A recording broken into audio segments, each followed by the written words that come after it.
అధికారంలోకి వచ్చిన తర్వాత ఖజానా ఖాళీ అయిందని సీఎం చంద్రబాబు అనడం సరికాదు అన్నారు సిపిఐ రాష్ట్ర కార్యదర్శి రామకృష్ణ. ఎన్నికల్లో చెప్పినట్లుగా సూపర్ 6 పథకాలు ఖచ్చితంగా అమలు చేయాల్సిందేనన్నారు. హామీలు అమలు చేయకపోతే ప్రజా వ్యతిరేకత తప్పదు అని హెచ్చరించారు రామకృష్ణ. మరి వాళ్ళ ఆర్థిక పరిస్థితులు గతంలోనే బాగా లేవని చెప్పి ఇవాళ మళ్ళీ మీరు ఈరోజు అధికారంకి వచ్చిన తర్వాత మేము ఖాళీ ఖజానా ఉంది కాబట్టి నేను చేయలేనంటే అది సరైనది కాదు. ముఖ్యమంత్రి గారిని సూటిగా చెప్తున్నది ఒకటే, ఇవాళ గతంలో మీరు సూపర్ 6 వాగ్దానాలు ఏవైతే చేశారో ఆ సూపర్ 6 వాగ్దానాలు అమలు చేయడానికి మీరు ముందుకు రావాలి. మీరు ఇవాళ వాగ్దాన భంగం చేస్తే మాత్రము ఖచ్చితంగా ప్రజల్లో వ్యతిరేకత వస్తుంది. మీరు రైతులకు 20,000 రూపాయలు ఇస్తామన్నారు, ఇంతవరకు ఇవ్వాలా. అదేవిధంగా ప్రతి మహిళకు 1,100 నెలకు ఇస్తామని చెప్పారు, తల్లికి వందనం అన్నారు.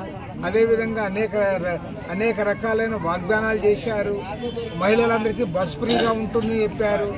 అంతేకాకుండా ఈరోజు ఎవరైతే మహిళలు ఉన్నారో గ్యాస్ సిలిండర్లు ఇస్తామన్నారు. ఇవన్నీ కూడా అమలు చేయాల్సిందే.